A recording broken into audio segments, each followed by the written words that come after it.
Hi guys, I'm gonna record one more video about writing your research paper, and this part is about when you're actually ready to start writing the paper. So I'm gonna talk a little bit about some of the writing process and then also some of the formatting process. So I'm gonna bring up my screen again to show you some examples. And so the first thing I wanna show you is kind of an example paper. So this is an example of a research paper that I actually wrote in the last few years. I took out of interest in the astronomy class that we used to have here at Feather River College, and part of the assignment was to write a research paper. So I wrote one like all the other students, and I just used it as an opportunity to kind of show my students on campus an example of what a research paper for kind of a community college level science class should look like. So first of all, when you sit down to write, you should already have your research notes in front of you. And as you should already know, those research notes should be organized into different topics based on your topic outline. So you should have a bunch of facts organized by topic, and each of those facts should be associated with a source. So when you sit down to write, we said mostly your research paper is going to be reporting of scientific facts, not analysis, not opinions about how you feel about the scientific facts, but pretty much just a kind of reporting on what you found. And so there is a little bit of room in an introductory and a concluding paragraph to kind of set the stage and maybe have a few sentences that are kind of beyond strict reporting on the paper topic. But even those should pretty much be filled with kind of fact-based reporting. So here is my introduction to my paper, which is about comparing climate change on Earth to climate change on Venus. And so I have kind of an introductory sentence: as a sister planet, our neighbor Venus shares a similar planetary history to that of Earth. So that is kind of a general type of introductory sentence. And then right away, even in my introductory paragraph, I'm kind of jumping into fact-based information that I researched. So in addition to similar processes of accretion of formation, tectonic activity, and volcanism, Venus also shares some atmospheric and climatic characteristics of our planet Earth. And then what I want to point out here is that I am including in-text citation, and this is an important part of writing in a scientific way. And in APA format, you cite your source by including the author and the date of the source that you found that fact from. And if it's a really general, well-reported source that you found, fact that you found in many sources, you can give that source even more credibility by citing multiple sources. So I've included Bullock 2013, Svedlem 2007, Bennett 2015, all to back up the idea that this content in this sentence that I'm including is very well established information.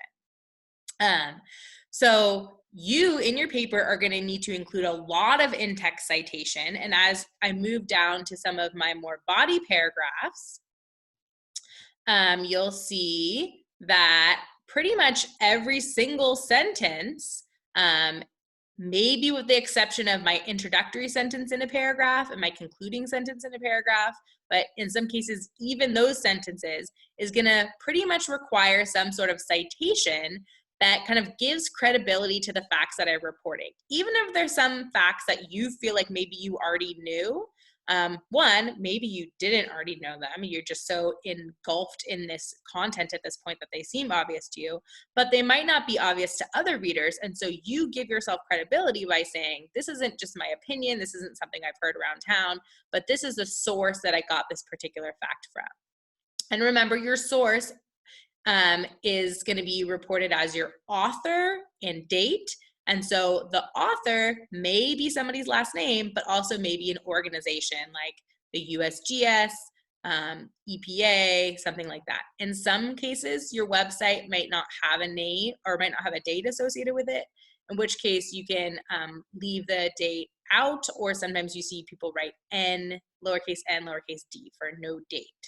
So I just want to kind of show you how much citation is required throughout the paper. So as I kind of scroll through these body paragraphs, you can see that lots of sentences are, almost every single sentence has some sort of citation at the end of it. And even if I have multiple sentences in a row that are citing the same source, I'm still showing the citation every time, because even though you might know all that information comes from the same source, your reader may not. So again, you give yourself credibility by showing the sources that you got this stuff from. And then in my paper, I am using a format that is used for longer APA papers, which is that each new kind of topic, as you address it, you actually give that topic a new header that's centered and bolded in the beginning of the page. And so if you want to do this, you can basically come to each new topic in your topic outline and then give it a heading and then write about it underneath that heading. So that kind of organizes the content of the paper.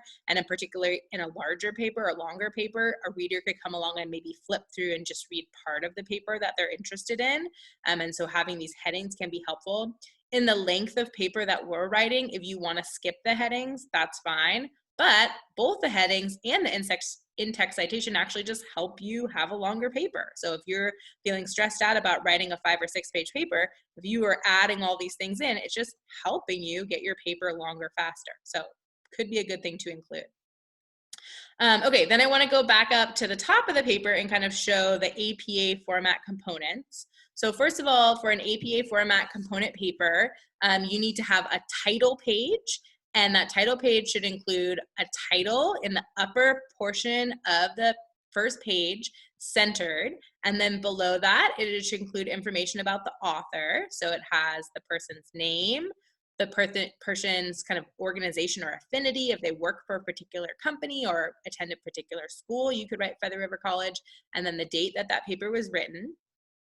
And then this is also going to include a header and a page numbers, but we're going to come back to that in a second.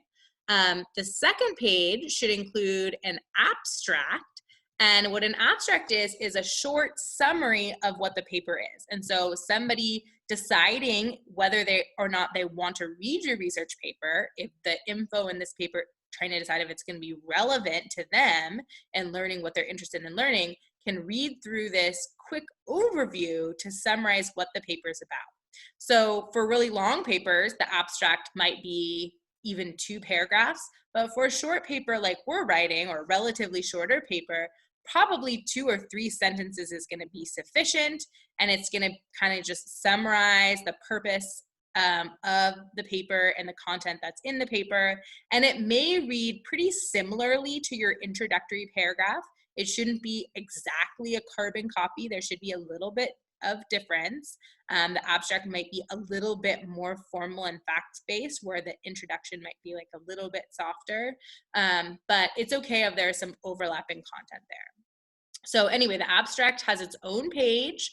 The abstract word is actually written on the page in the center, and then you have a few sentences kind of summarizing what the paper is about. Then you have the body of your paper, and then at the end, the very last page of your paper should, on a separate page, have your references, or this is the same as your bibliography or your works cited.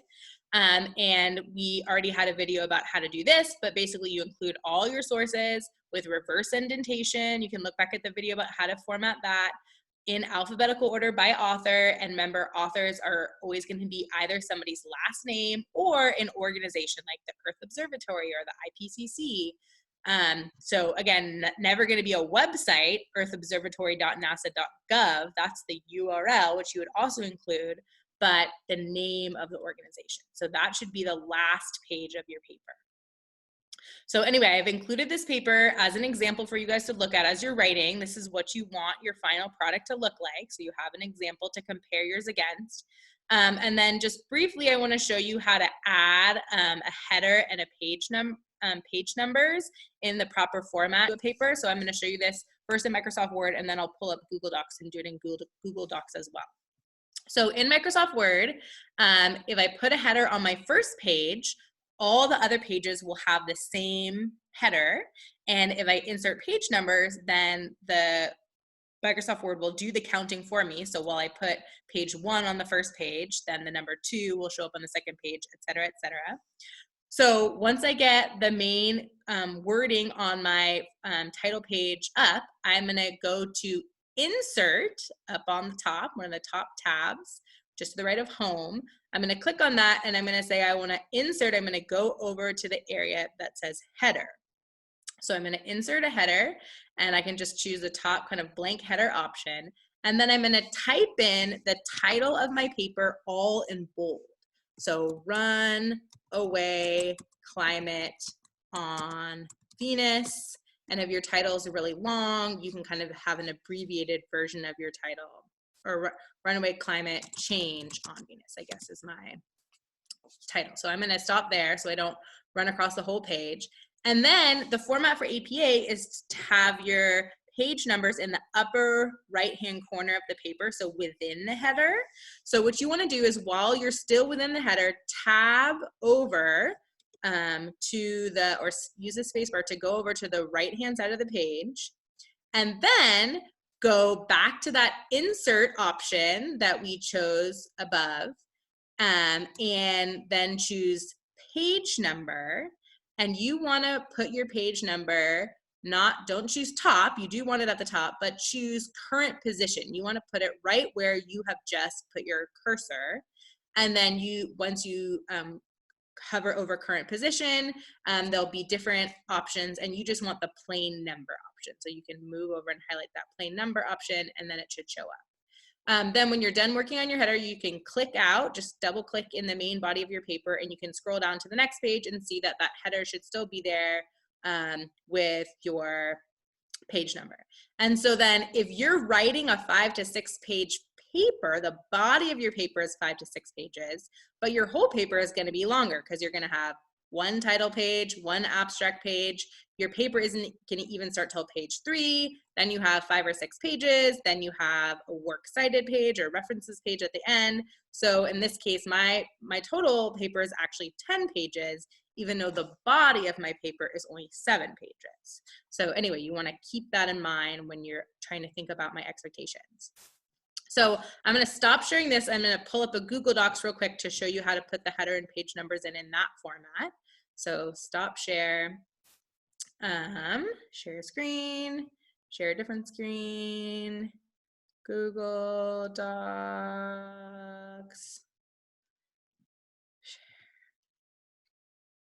Okay. Okay, so here, again, I have a kind of title page with the title of my paper, my name, my organization, my dates below, although you can't see it here. And then I want to have my cursor above my title towards the top of my paper. And then I want to, again, go to Insert. And then I want to go to Headers or Footer. So I want to say Header. And then I'm going to type in all caps, that's the APA format way, Run Away Climate Change on Venus. And then I'm going to also insert and scroll down to page number, and I'm going to choose the option on the top right-hand corner, which is what we want. Oh, wait, that doesn't work. Wait, how did I just do this? Tab, do I need to tab over? And then I say insert, and I say page number, and I say, sorry, more options, choose the more options, start at 1, put it in the header, so it's going to be within the header, include the first page, start at page 1, and then hit apply. And then it is showing, you might need to space back to make sure it's on the same line. And then just like you could do in Word, double click out of that, and then you can scroll down and see your other pages. Okay, so even if you're not using Word or Google Docs, hopefully the process will be similar enough in whatever other word processor that you're using that you will be able to figure this out. Okay, good luck. That's all I have to say.